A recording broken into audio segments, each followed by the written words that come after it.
So as we advised that prelims and mains are not very different. You have to study in an integrated manner. And here you can see how if you have studied internal security well, you can solve this prelims question. Go ahead and read about the report published by IMF. That is also an important information which could be asked in the prelims examination. I hope this concept is clear, and this is an important concept which you can see in the UPSC prelims examination as well. Today we will be discussing question paper of 2024, and in the 2024 paper we will discuss questions of Indian economy. So let's start. This is the first question, and this is question number 39 from the paper. You can find it on our book. Now let's start with this question.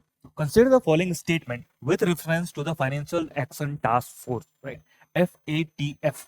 FATF के ऊपर question है, 3 statement हमें दिए हुए हैं, and we need to find out the correct statement. So let's start. It is an inter-government policy making and standard setting body dedicated to combating money laundering and terrorist financing. Right? So the question said it is an intergovernmental policy making and standard setting body combating money laundering and terrorist financing. And if you have studied money laundering and terror financing in internal security, then you would know that this is the correct statement. So this is correct. Let's read the second statement. The blacklist includes the countries that support the terror funding and money laundering activities. So it mentions about a blacklist which includes countries which are supporting terror financing, right?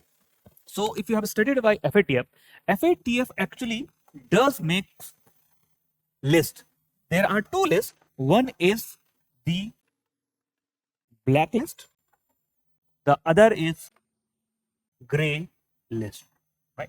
Now, blacklist includes countries which have some, deficiency when it comes to monitoring and stopping money laundering and terror financing. So, ये ऐसे countries हैं जहां पर actually में deficiency FATF को मिलती है in terms of stopping terror funding and money laundering. तो यहाँ पर ऐसे countries आते हैं.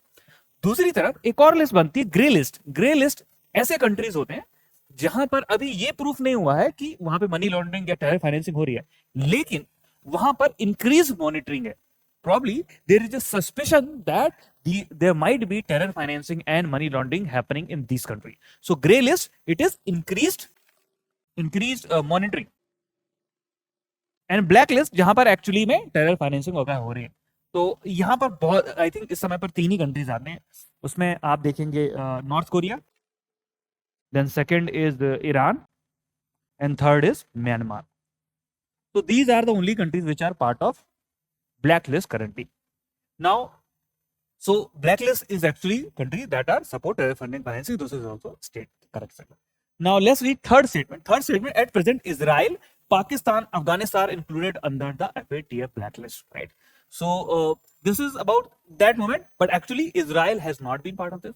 Similarly, Pakistan was once part of this list, I think probably somewhere 2018, but it was taken out of this blacklist in 2022, right? So this question 2024, in 2024, Pakistan was not part of the blacklist. So this is also, incorrect.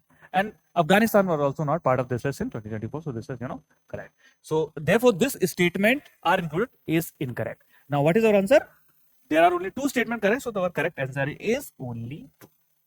So this is about FATF, and this is an important body which you should know about, and you should also mention it your answer in the mains, right? So as we advised that prelims and mains are not very different. You have to study in an integrated manner. And here you can see how if you have studied internal security well, you can solve this prelims question. Vice versa, if you have done this question in practice, you can also use it in your mains answer writing as a value addition point.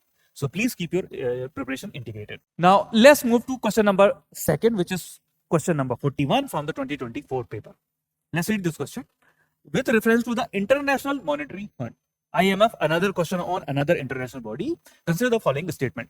Number 1, it lends to member countries facing balance of payment problem, right? So the first statement saying if a country faces एक country को balance of payment का crisis है तो वहां पर member countries को ये IMF land करता है, right? So as you know from 1991 balance of payment crisis in India and balance of payment crisis faced by many countries that IMF does lend. But what is balance of payment crisis? देखिए, balance of payment crisis occurs when a country is unable to fulfill its payment obligation in foreign currency. For example, if a country is importing a lot and is unable to make those payment in foreign currency, then it will be called violence of payment crisis, right? So that is the balance of payment crisis India faced in 1991, and even recently, I would say this year in 2026, India is facing some sort of challenges. It's not a crisis right now, but it is one of the challenges we are facing, and if things worsen, probably we could end up in a crisis, right? So what is happening right now, that given that the prices of crude oil has gone up, right, and crude oil we continue to import because it's important for our day-to-day functioning of the economy, so we have huge payment. On the other hand, we are also seeing outflow from the financial FII investors in Indian economy. They continue to pull out money from Indian market, and that is leading to huge outflow, putting pressure on Indian rupee, and that is why you're seeing depreciation in currency. Now coming back to the question, so IMF lends to the member country facing balance of payment problem. Yes, it is correct. Let's read statement number 2. Reserve transposition is the part of money that can be withdrawn without any interest from the International Monetary Fund by the member country, right? तो यहाँ पर ये mention किया हुआ, reserve transposition ऐसा पैसा है जो कि मेंबर कंट्री IMF से विड्रॉ कर सकते हैं without interest. To solve this question, you need to know what is this reserve transposition, RTP, right? So let's understand IMF के पास पैसा कहाँ से आता है, right? So IMF actually gets money from the member countries. So when a country joins this institution, every country is required to pay certain amount. That amount is called quota of the country. So every member country has certain quota, right? And now, as you can expect, US has the largest quota, and the other countries continue to have smaller and smaller quota. And this is also something which developing countries are saying that needs to be revised. Now this quota is actually paid by member country, and it is paid in two parts. So there is 25% of this need to be paid in international currency, international reserve currency, yani ki USD. This is currency which is widely used in international trade. So that is USD, either in USD or SDR, right? So either you pay in USD or in SDR, and SDR is stands for special drawing rights. So in a way, it is represent mix of currencies, largest currency which are actively used in the global trading system, etc., right? So either you pay in USD or you pay in special drawing right, SDR, right, which represents 6 currency as of now, largest being US and I think smallest being China. So either you pay USD or in the remaining 75% can be paid in countries' own currency. Okay, so let's say if a country has to pay certain amount, they have 25% has to be in USD or SDR. Most likely they will pay in USD, and the remaining 75% in country's own currency. Now this portion of quota is actually called reserve transposition, RTP. And if a country faces balance of payment crisis, it can actually go ahead and withdraw this from IMF for its own use, right? Given that ये country ने खुद ही IMF को दिया था, right? It can be called, and it is logical that the country should not pay interest because ये उनका ही पैसा.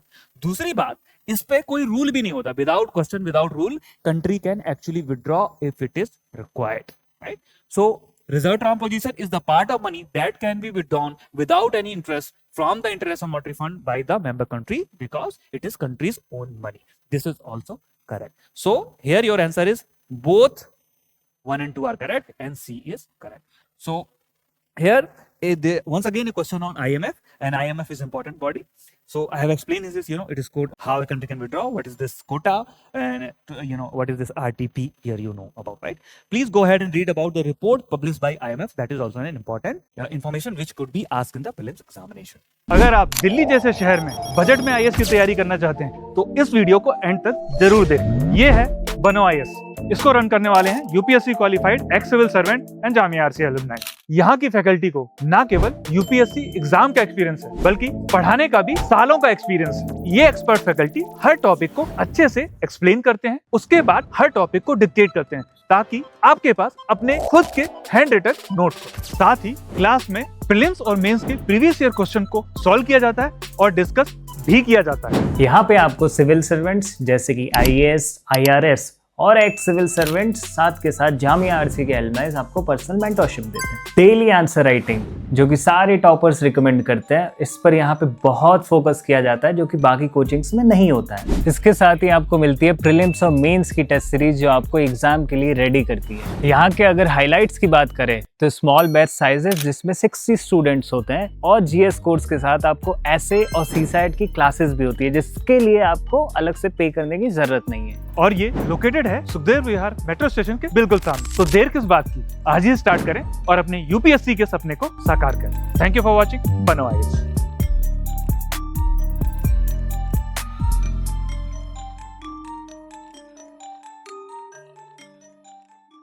Let's discuss question number 91. Which of the following is broad money in India?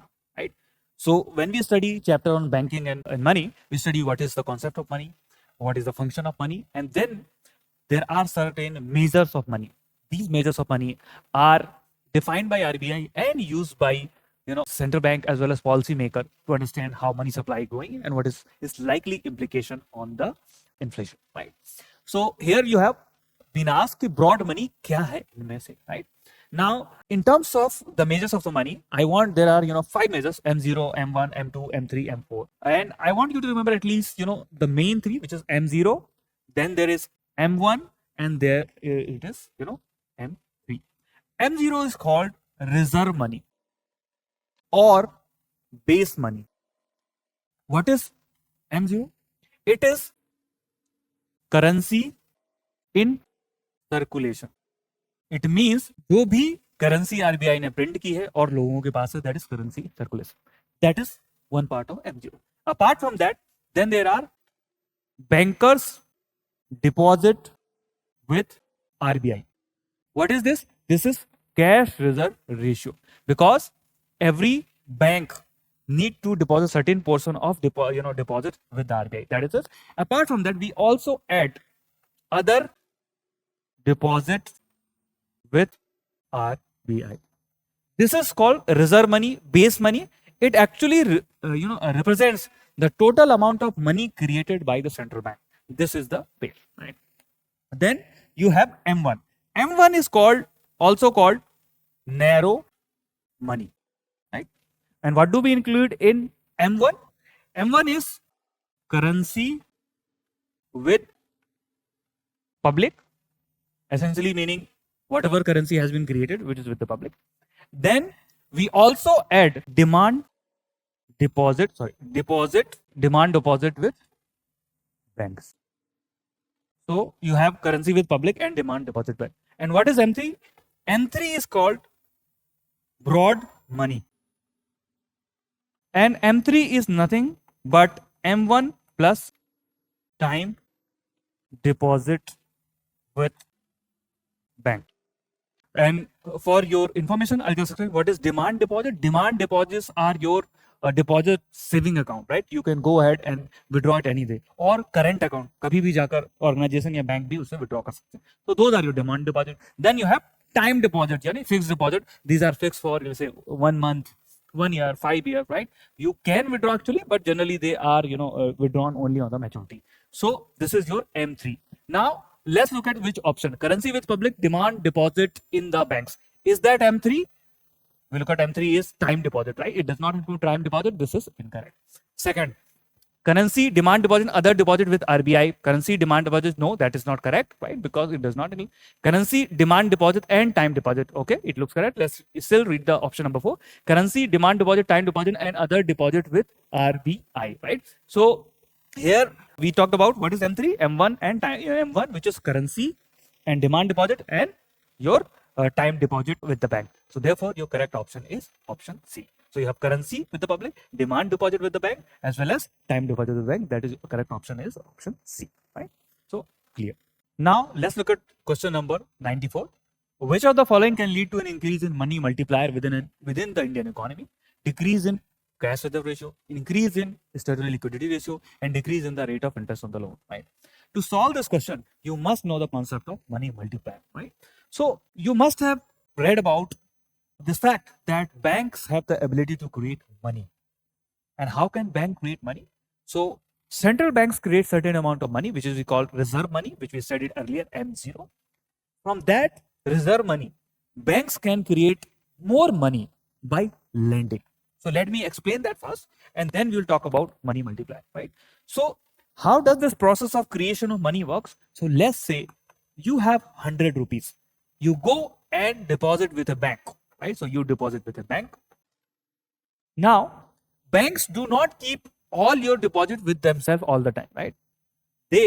What they are required to do, they need to deposit certain percentage as CRR with RBI, which is central bank in our country, right? So they will deposit CRR, let's say 3%. Right? That's how they deposited 3 rupees. Rest of the money banks can lend it to someone. वो किसी को loan दे सकते हैं, चाहे वो housing loan हो, चाहे वो कॉर्पोरेट लोन हो, चाहे वो और पर्सनल लोन हो, चाहे आपका आईफोन खरीदने के लिए अनसिक्योर्ड लोन हो. So the bank can create money by lending. So they can lend 97 to, let's say, some borrower. Now this person in return will actually go ahead and, let's say you went ahead and bought an iPhone, right? So I'm talking about, if you take it higher number, let's say we're talking about 1,97,000, you can buy an iPhone. When you buy an iPhone, what will happen? You make a payment. आपने loan लेकर payment कर दिया, and that payment is received by someone. For example, the Apple gets that money. What will Apple do? They will once again go and deposit this money into any other bank. So once again, this money reaches bank, this 97, right? So if you assume that RBI created only this 100 rupees, now what banks have done? They have once again created 97 rupees of deposit, because when they gave it loan, किसी ने लिया उसको और उसको जाके जब spend किया तो उस पर्सन ने भी जाके बैंक में जमा कर दिया, right? So that's how the process of creation of money works. So first RBI can create money, and in turn the banks themselves can create money by lending, right? Now this process will continue to go on, right? So this process is called creation of the money, and money multipliers explains to what extent, to what number of times money will be created in an economy from a certain amount of reserve money which is created by the central bank, right? So how many times it is created. Now you can see here, every time the bank lends, certain percentages subtracted, so 3% is getting subtracted. This way this process can go on continuously, but at certain point in time you can see, once this person deposit 97, once again you will see certain amount getting deposited with RBI as a CRR, and only probably less than 94 will be lent as again, and so once again 94 will come back, then once again this will go on, and at a certain point in time bank will have nothing left to lend, and this process will reach a theoretical limit, right? So money multiplier explains the amount of money which will be created for per unit of money created by Reserve Bank or central bank in the country. Now let me write down the exact formula, and only then we will solve it, right? So if I clean this, money multiplier का जो formula है, that is 1 divided by reserve ratio, right? 1 divided by reserve ratio. And what is reserve ratio here? Here reserve ratio is nothing but CRR plus SLR. You know CRR is the cash reserve ratio, which means it is the fraction of deposit that every banks need to deposit with RBI when they get certain deposit. And what is SLR? A statutory liquidity ratio is the amount of deposit that every bank need to keep in the form of cash, gold, or government bonds, government securities, right? So that is the amount need to keep, and both of these represent the amount which cannot be lent again. यानी कि अगर CRR less से 3% है और ये 16% है, तो 100 रुपए के डिपॉजिट में से 3% CRR के फॉर्म में RBI के पास चला गया, उसको आप कोई भी बैंक लोन पे नहीं दे सकती, फिर 16% SLR के फॉर्म में रख लिया, इस तरीके से टोटल 19% कभी लेंड नहीं किया जा सकता, right? So this is the amount. So if let's say we have to create, this will come out 1 equal to 1 divide by, then you have 0.03 plus 0.16 equal to 1 divide by 0.19, right? That is the number, and the number will give you money multiplier. For a moment, let's assume this is 17. So if you assume this is 17, you will get 1 divided by 0.2 equal to 5 times, right? Now this 5 is the money multiplier here. In our example, we are assuming that this is 17. This is let's assume this is 17, and so that we get to 0.2. 5 is the money multiplier. Now, given that CRR is in denominator, right? Reserve ratio is denominator. CRR, SLR both are in the denominator, right? Decrease, what will lead to, what is the question? Increase in the money multiplier. Now give decrease in the cash reserve ratio, right? अगर हम CRR को कम करेंगे तो money multiplier बढ़ेगा। Given that CRR is in denominator, अगर हम denominator को कम करेंगे तो जो वैल्यू है, फाइनल वैल्यू बढ़ेगा। For example let's assume that we reduce CRR from 3% to 2%, 1% or altogether abolish, what will happen? Money multiplier will increase because the denominator is being decreased here, right? So this is correct. Now you can also understand that let's assume if we remove CRR, what will happen? 100 रुपए का deposit bank को मिला, bank चाहे तो उसको पूरा का पूरा लेंड कर पाएगा। तो इस तरीके से this what will happen ultimately? You get 100, you lend 100, and this will continue to process, will continue to go on, right? For a moment, if you are SLR is 0, right? Then increase in SLR. अगर SLR को बढ़ाएंगे तो क्या money multiplier बढ़ेगा? देखिए SLR भी CRR की तरह डिनोमिनेटर में, अगर डिनोमिनेटर को आप बढ़ाएंगे किसी भी रेशियो में, what will happen? The ultimate value will come down. तो ये बढ़ेगा नहीं, ये घटेगा, right? And you can also understand if let's से you get 100 rupees deposit, right? उसमें से आपका 3 तो लेट्स से CRR में चला गया और 17% SLR में चला गया, तो लैंड करने के लिए कितना बचा आपके पास? 20 बचा। अब मैं 17 को बढ़ा के सडनली लेट्स से मैं इसको I am just giving you 27 कर देता हूं, तो अल्टीमेटली कितना बचेगा आपके पास? सॉरी, यहां पर आपको 80 बचा था, अल्टीमेटली अगर मैं 17 को बढ़ा के 27 कर देता हूं तो ये आपके पास 70 ही बचेगा लैंड करने के लिए। तो जैसे जैसे आप SLR बढ़ाएंगे, जो मैं लैंड कर सकता हूं, बैंक लैंड कर सकता है, वो कम होता जाएगा, इसीलिए मनी मल्टीप्लायर भी कम होता जाएगा, right? Then this is therefore incorrect. Then third is decrease in the rate of interest on the loan, right? So money multiplier के फॉर्मूले में interest on loan कहीं भी नहीं आता है, right? Therefore this will not impact the money multiplier because it is not part of the formula itself. So we can also reject it. Therefore the correct answer is only one, right? So here we saw how money multiplier, yani the total amount of money created in economy per unit of base money will be impacted if you change CRR, if you change SLR, and if you change rate of interest on the loan. So I hope this concept is clear, and this is an important concept which you can see in the UPSC prelims examination as well. Let's look at question number 95. A sudden shift from import tariff to free trade may induce short-term employment, right? तो suddenly अगर एक country import tariff को हटा के free trade को embrace करता है तो short-term employment होगा। short-term employment कहाँ होगा? चलिए ऑप्शन से देखते हैं। Import competing industry, right? तो import competing industry, you can think about let's say we have a tariff and suddenly we remove that. अगर हम टैरिफ हटा देंगे तो पहले जो इंपोर्ट की वजह से जो इंडिया में इंपोर्ट हो रहा है वो एक्सपेंसिव होगा, तो जो इंपोर्ट से कंपीट कर रहे हैं इंडस्ट्री, इंपोर्ट कंपीटिंग इंडस्ट्री यानी इंपोर्ट के प्रोडक्ट के साथ कंपीट कर रहे हैं, उनको जो एक उनका जो प्राइस है प्रोडक्ट का वो अल्टीमेटली कम हो जाएगा, right? Because if import has a tariff, the price of imported goods are higher. When the price of imported goods are higher, the import competing जो industries उन import के साथ compete करती है वो price ज्यादा charge कर सकती है।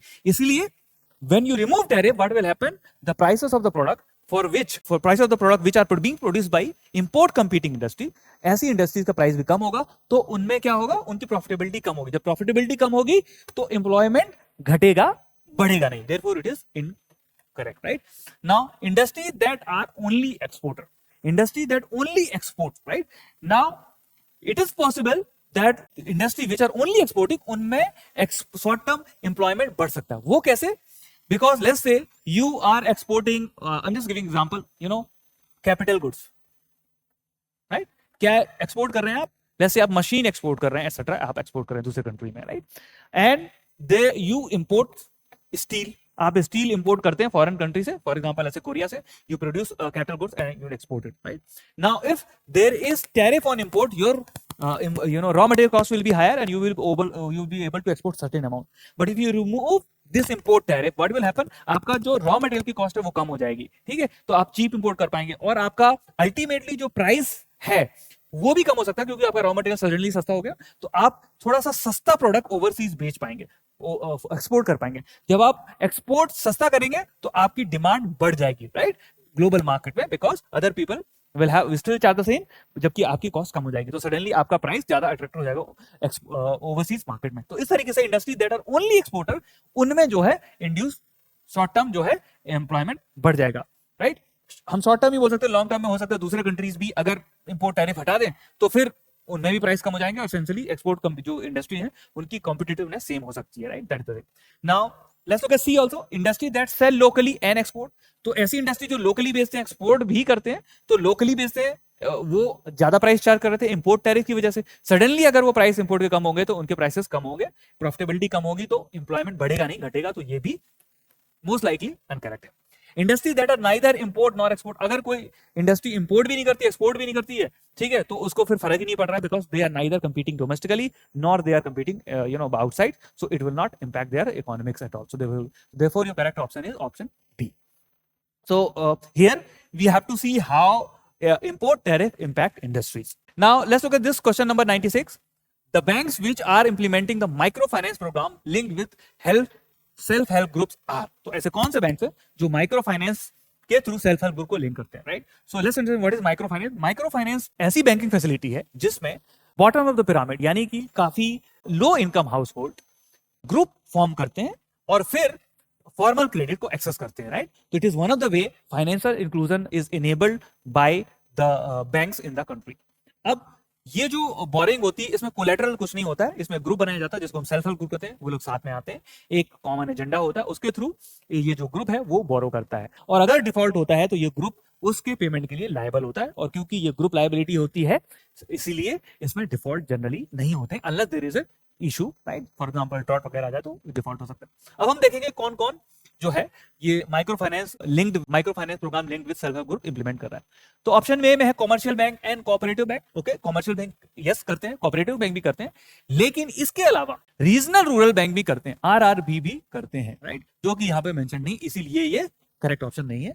Option B regional rural bank यहाँ पर ओके ये करते हैं, कोऑपरेटिव बैंक भी करते हैं और ओके, बट कॉमर्शियल बैंक भी करते हैं, जहां पे कॉमर्शियल बैंक इन्होंने मेंशन नहीं किया, तो ये भी सही ऑप्शन नहीं हुआ. थर्ड देखते हैं, C regional rural bank and commercial bank, यहाँ पर यस दोनों करते हैं, लेकिन कोऑपरेटिव बैंक भी करते हैं जो कि यहाँ पर ऑप्शन में नहीं है. Option D commercial bank, cooperative bank and regional rural bank, this is the most correct option because commercial bank भी कर रहे हैं, कोऑपरेटिव बैंक भी कर रहे हैं, रीजनल बैंक भी कर रहे हैं, तो this is your correct answer. This was question number 96. Let's look eight question number 97. Once again, you have a question on balance of payment. Balance of payment under flexible exchange rate are corrected through. तो flexible exchange rate जो regime होती है उसमें balance of payment कैसे correct होता है? तो further solve this question, let's first understand what is flexible exchange rate, right? तो देखिए जब हम जो exchange rate की mechanism होती है, right, वो broadly दो तरीके की होती है, एक होती है fixed, दूसरी होती है flexible. Right? So these are the two poles. In fixed exchange rate mechanism, a country will determine its exchange rate. यानी कि इन फिक्स रेट में एक जो देश की गवर्नमेंट होती है वो बोलती है कि हमारी कंट्री की करेंसी का प्राइस फॉरेन करेंसी के टर्म्स में ये होगा. फॉर एग्जांपल अगर इंडिया ऐसा करे तो इंडिया बोलेगा कि इंडिया के जो रूपी का प्राइस है दैट विल बी 90 पर यूएसडी फॉर ए मोमेंट. ये एग्जांपल फिक्स्ड, और इस प्राइस पर सेंट्रल बैंक जितना चाहे आप फॉरेन करेंसी बेचना चाहते हैं खरीदेगा, right? So you can bring whatever amount, foreigner will whatever amount, central bank will pay 90 per USD, that is the fixed exchange, right? तो इसमें जो प्राइस है वो डिटरमाइन किया जाता है गवर्नमेंट के द्वारा, और इसको पे कौन करता है? सेंट्रल बैंक जो है वो ऑनर करता है. दूसरी तरफ फ्लेक्सिबल एक्सचेंज रेट मैकेनिज्म होता है, इसमें जो प्राइस ऑफ फॉरेन करेंसी है that is determined by demand and supply. यानी कि फॉरेन एक्सचेंज मार्केट में there is a demand for foreign exchange and there is a supply of foreign exchange. उस foreign exchange में supply demand के basis पे certain price आएगा, और वो प्राइस जो है मार्केट डिटरमाइन होगा, और उसके बेसिस पे ही ट्रांजैक्शंस लोगों के बीच में होंगे. सेंट्रल बैंक भी अगर इंटरवीन करता है फॉरेन एक्सचेंज मार्केट में तो उसके बेसिस पे वो उसी प्राइस पे खरीदेगा बेचेगा. That is your demand and supply. India में जो है this is what we follow in India, that is the reason you continue to see price of foreign currency change, इसलिए फ्लक्चुएट होता रहता है. आप पढ़ते रहते हैं फॉरेन करेंसी प्राइस इतना हो गया, गिर गया, राइट? तो चलिए अब समझते हैं. ये हमने समझ गया दो तरीके की रीजन कौन सी, फिक्स और फ्लेक्सिबल. फिक्स में प्राइस जो है फिक्स होता है, इसमें जो है वो फ्लक्चुएट होता है. So here you have fix price, is flexible and hence fluctuate depending on the demand and supply. Now what is devaluation? Let's first understand. Devaluation का मतलब होता है fix rate exchange rate mechanism में क्या होता है, there is a fix price, there will be supply, there will be demand, right? तो जो फॉरेन करेंसी भी है उसके प्राइस चेंज कैसे होते हैं फिक्स एक्सचेंज रेट रिजीम में. फिक्स एक्सचेंज रिजीम में कॉन्सेप्ट होता है that is your devaluation. Devaluation का मतलब होता है, अब मान लीजिए suddenly there is high inflation in this country, जिस कोई कंट्री है जिसने फिक्स किया हुआ है अपनी करेंसी का प्राइस 90 पर यूएसडी, वहां पर हाई डिप्रिसिएशन है. देन पीपल विल रियलाइज ये जो यहाँ की जो करेंसी है that is that need to decline in value, और ऐसा decline in value because there is a fix price. तो डिक्लाइन कैसे होगा? यहां पर डिक्लाइन क्या होता है, यहां पे गवर्नमेंट जो है वो एक्टिवली जाकर बोलती है ठीक है क्योंकि हमने पहले एक फिक्स प्राइस किया था लेकिन इन्फ्लेशन हुआ है और उसी की वजह से यहाँ पे एक सप्लाई और डिमांड है करेंसी की, इसको there might be excessive, there may be less demand of the this country's currency because there is a high inflation. In this case, there will be sudden, let's say there is a sudden outflow of the capital. There will be a lot of demand for foreign currency in this country and less demand for its own currency. In this condition, what can happen that the central bank may find it difficult to fulfill the demand of foreign exchange. So sudden less, imagine कि अगर India में fix exchange system होता तो ऐसी condition में जो central bank है, जो भी है कंट्री का, आज आरबीआई है, वो डिफिकल्ट पाता कि जितनी भी डिमांड है फॉरेन करेंसी उसको मीट नहीं कर पाता, और उस डिमांड को मीट करने के लिए अल्टीमेटली जो गवर्नमेंट है उसको करेंसी को डी वैल्यू करना होता है. यानी गवर्नमेंट बोलती कि ये 90 था, अब हम इसको कम करके लेट्स से 95 कर देते, right. So once again the price change but it is fix. तो प्राइस चेंज तो होगा लेकिन गवर्नमेंट ने से 90 से 95 कर दिया. This is called devaluation, right.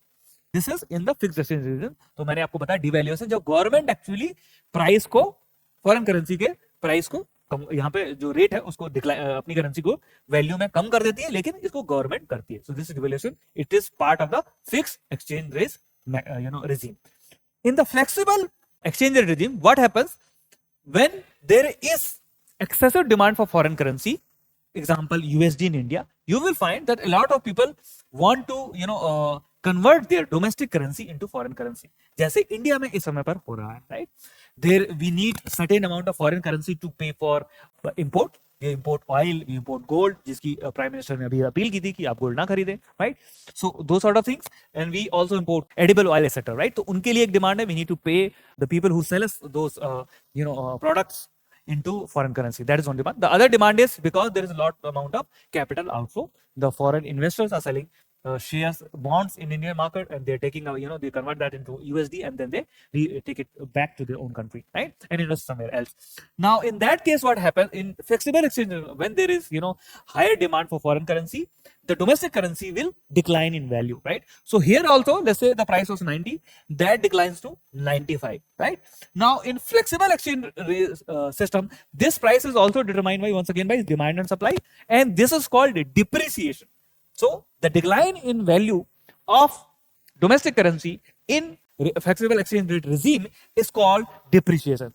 And when the same decline in value of domestic currency in the fixed exchange rate regime is called devaluation. This is done by government. This happens due to forces of demand and supply, right? So this is depreciation in flexible exchange rate mechanism. So the balance of payment crisis under flexible exchange are detected through. Now, how does this depreciation corrects balance of payment? So let's say a country is unable to meet the, what is balance of payment problem? When a country is unable to make payment for import, etc. in the foreign currency. Now if currency depreciate, what will happen? The domestic product will become competitive in global market. What I mean by competitive, they will become cheaper, right? So let's say if some foreigner wanted to buy 1 kg of mango, they had to pay 90 rupees, right? Now rupee depreciate, it becomes 95. The price of the product will still 90. Now they need to pay $1. This is also value of $1. They needed to pay 90 earlier, so they need to pay $1. When the rupee depreciate, they need to pay less than $1 because suddenly $1 buys 95 rupees. So they will have to pay less than 1 rupees. This is how the domestic product will become competitive in global market. When they become competitive, export will increase. When the export will increase, the country will get foreign exchange, right? तो आप country को foreign exchange मिल गया, यानी कि USD मिल गया. जब USD मिल गया तो आपका जो बैलेंस ऑफ पेमेंट क्राइसिस क्या था? You are unable to make payment in foreign currency, आपको वो मिल गया. तो इस तरीके से ultimately the balance of payment under the flexible exchange rate regime will be corrected because your currency depreciate. When your currency depreciate, your export go up and you get foreign exchange to meet the payment obligation. So your correct option is option B. Now let's look at question number 100. Consider the following statement. Capital gain tax is imposed on any profit or gain that arise from the sale of capital asset, including land, building, house, patent, trademark, and copyright, right? So this is about capital gain tax, and capital gains actually is the amount we charge on the profit we make from sale of any capital asset. It include land, building, house, etc., as well as shares and mutual fund also. उन पे भी बेचने के बाद जो profit बनता है उसको कैपिटल गेन टैक्स लगता है. That is capital gain. This is correct. Second, security transaction tax is direct tax charge on the purchasing and selling security listed on the domestic exchange rate, right? तो STT यहां पर बोला जा रहा है कि it is a it is charged on purchasing and selling security listed domestic stock. It is correct, but it is not indirect tax. It is an indirect tax. So it is not charged to you directly. Indeed, it is collected by the broker and then it is deposited with the government. So it is incorrect. Then commodities transaction tax is a tax placed on exchange traded non-agriculture commodity derivative in India. Right?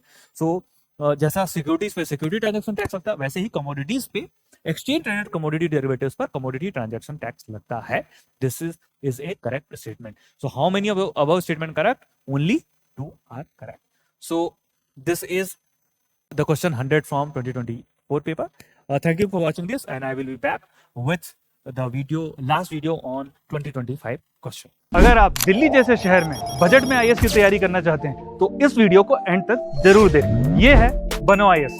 इसको run करने वाले हैं UPSC qualified ex civil servant and Jamia RCA alumni. यहाँ की faculty को ना केवल UPSC exam का एक्सपीरियंस है बल्कि पढ़ाने का भी सालों का एक्सपीरियंस है. ये एक्सपर्ट फैकल्टी हर टॉपिक को अच्छे से एक्सप्लेन करते हैं, उसके बाद हर टॉपिक को डिक्टेट करते हैं ताकि आपके पास अपने खुद के हैंड रिटन नोट्स हो. साथ ही क्लास में प्रीलिम्स और मेंस के प्रीवियस ईयर क्वेश्चन को सॉल्व किया जाता है और डिस्कस भी किया जाता है. यहाँ पे आपको सिविल सर्वेंट्स जैसे कि आईएएस, आईआरएस और एक्स सिविल सर्वेंट्स साथ के साथ जामिया आरसी के एलुमनाई आपको पर्सनल मेंटरशिप देते हैं. डेली आंसर राइटिंग जो कि सारे टॉपर्स रिकमेंड करते हैं, इस पर यहाँ पे बहुत फोकस किया जाता है जो कि बाकी कोचिंग्स में नहीं होता है. इसके साथ ही आपको मिलती है प्रीलिम्स और मेंस की टेस्ट सीरीज जो आपको एग्जाम के लिए रेडी करती है. यहाँ के अगर हाईलाइट्स की बात करें तो स्मॉल बैच साइजेस जिसमें 60 स्टूडेंट्स होते हैं और जीएस कोर्स के साथ आपको एसए और सीसाइट की क्लासेस भी होती है जिसके लिए आपको अलग से पे करने की जरूरत नहीं है. और ये लोकेटेड है सुखदेव विहार मेट्रो स्टेशन के बिल्कुल सामने. तो देर किस बात की, आज ही स्टार्ट करें और अपने यूपीएससी के सपने को साकार करें. थैंक यू फॉर वॉचिंग बनो आईएएस.